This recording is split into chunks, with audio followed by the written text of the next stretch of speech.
বিসমিল্লাহির রহমানির রহিম। সংগ্রামরত ছাত্র ছাত্রী জনতা এবং দেশপ্রেমিক বাংলাদেশি দেশে বিদেশে যে যেখানে আছেন, আসসালামু আলাইকুম। জানি অনেকের মনে প্রশ্ন আসবে, আমি এমন দেশে এভাবে কেন এলাম? বাংলাদেশে যুদ্ধ শুরু হয়ে গেছে। সবাইকে সতর্ক করতেই আমি অত্যন্ত জরুরি কিছু তথ্য প্রকাশ করতে আপনাদের সামনে এলাম। 2009 সালে বিডিআর অফিসার হত্যা, সেনা অফিসার হত্যার আগে যেরকম চিঠি বিতরণ হয়েছিল, ঠিক আবার সেই চিঠি বিতরণ শুরু হয়ে গেছে। বিডিআরের সেনা হত্যার আগে সেনা হত্যায় যারা যারা জড়িত ছিল তাদের মাঝখানে সোহেল তাজ অন্যতম। সেই সোহেল তাজ আবার নাটকীয়ভাবে বাংলাদেশে এখন হাজির। কোন দিকে যাচ্ছে? হঠাৎ করেই জামাত শিবিরকে চিঠি দিয়ে এই স্বৈরাচারী শেখ হাসিনা সরকার বাতিল করল। কোনোটাই কিন্তু বিচ্ছিন্ন ঘটনা নয়। সম্পূর্ণ বিচ্ছিন্ন ঘটনাকে একত্র করার দায়িত্ব আমরা কিছু লোক কাজ করে যাই। চিন্তা করে দেখুন, শুধু চিঠিটার সামান্য অংশ দেখাচ্ছি। চিঠিটা ইন্টারনেটে সব জায়গায় ছড়িয়ে বেড়াচ্ছে।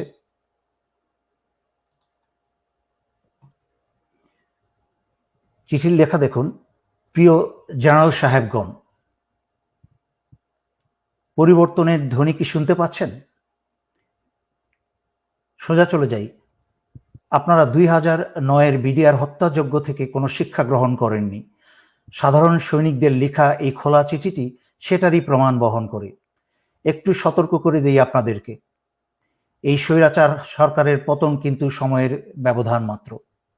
তারপরে অনেক কথা লেখা আছে। আরেকটা চিঠিতে চলে যাই, আরেকটা অংশ। কতটা নিচে নেমেছে সেনাবাহিনীর ভাবমূর্তি একবার চিন্তা করুন। কোথায় গেল সেই চেতনা ও মূল্যবোধ যা আপনারা আমাদের দিনরাত মুখস্থ করান? কোথায় গেল আপনাদের সেই চির উন্নত মমশির? শির বলতে আর কিছু অবশিষ্ট রেখেছেন? উন্নত না অনুন্নত সে কথা তো পরে। দেশের প্রতিটা মানুষ আপনাদের তথা আমাদের আজকে শুধু ঘৃণা করে, শুধুই ঘৃণা। এখন দেখলাম পুলিশ, আর্মি আর র্যাবে কর্মরত সবার পরিবারের ঠিকানা সংগ্রহ করা হচ্ছে।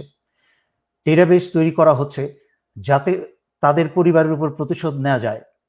স্যার, ব্যাপারটা একবার ভেবে দেখেছেন? আপনাদের আদেশে আমরা ছাত্র হত্যা করব আর ওরা আমাদের পরিবারে হাত দিবে। স্যার, শুনতে পাচ্ছেন? আপনারা কি পারবেন আমাদের পরিবারের নিরাপত্তা দিতে? পারবেন পুরো দেশটাকে ক্যান্টনমেন্ট বানিয়ে ফেলতে? চিঠিটা আরো বেশ বড়, তবে এই চিঠিটায় যেই কথাগুলো উল্লেখ করা হয়েছে, যারা আপনারা সচেতন নাগরিক, দেশপ্রেমিক নাগরিক, যারা আমার লাইভ বা ভিডিও আপনারা দেখেন, তারা নিশ্চয়ই শুনেছেন। বহুদিন যাবৎ আমি এই সতর্ক বাণী দিয়ে আসছিলাম। এভাবে বলছিলাম যে এই বাংলাদেশের সাধারণ সৈনিকের পরিবাররা কিন্তু গ্রামে গঞ্জে থাকে, তারাও অত্যাচারিত।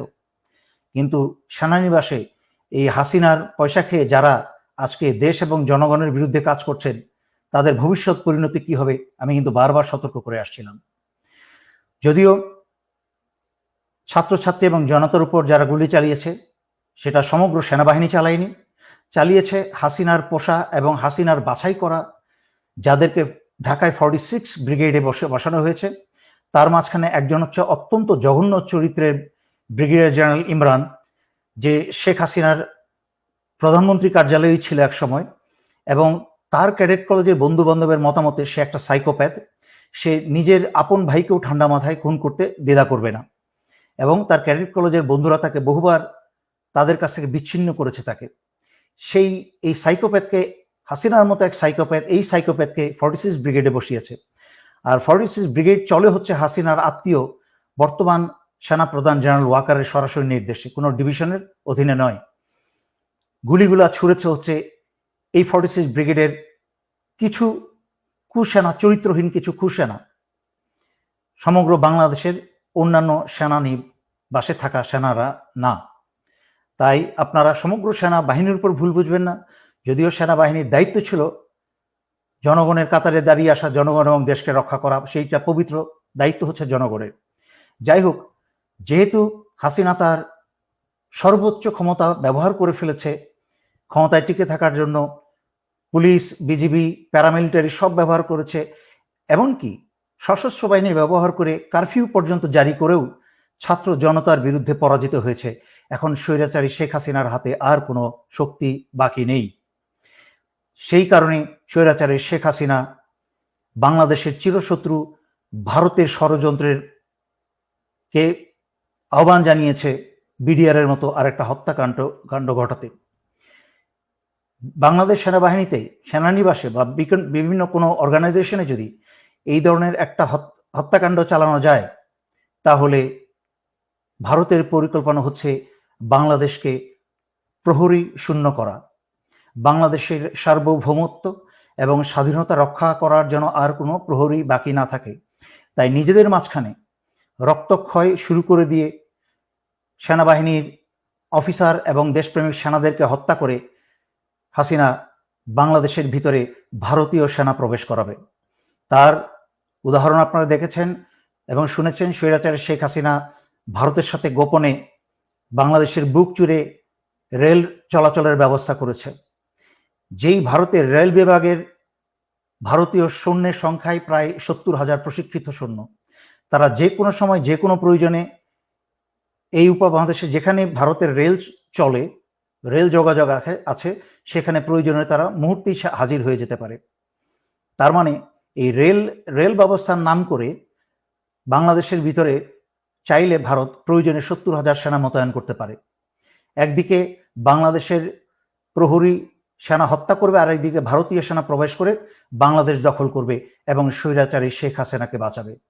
আর তার দায়িত্ব সম্পূর্ণ চাপাবে হচ্ছে জামাত শিবিরের উপরে, এবং স্বৈরাচারী শেখ হাসিনা বলবে যে এই কাজ করে শুরু করেছে বাংলাদেশ সেনাবাহিনীর ভেতরে থাকা জামাতের লোকজন বা শিবিরের লোকজন, যা স্বৈরাচারী শেখ হাসিনার চোরপুত্র জয়ের মুখে থেকে আমরা বেশ কয়েকবার শুনেছি যে সেনাবাহিনীর ভিতরে জামাত শিবির আছে।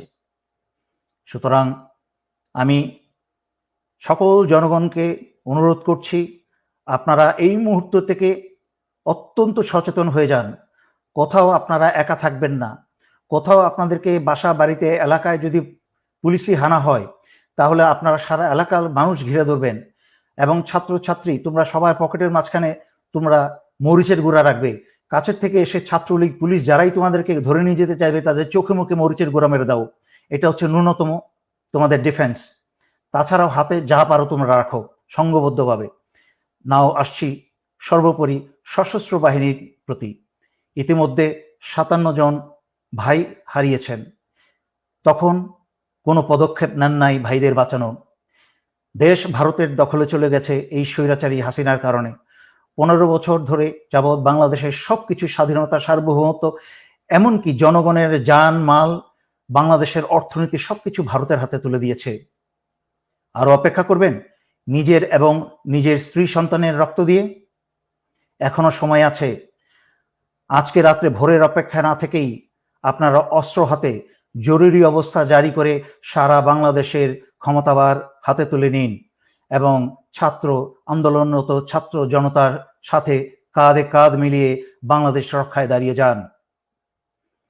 আমি বাংলা সংগ্রামরত, আন্দোলনরত ছাত্র ছাত্রী জনতা এবং দেশপ্রেমিক সশস্ত্র বাহিনীর পক্ষ থেকেই স্বৈরাচারী শেখ হাসিনার সরকারকে বহিষ্কার ঘোষণা করছি।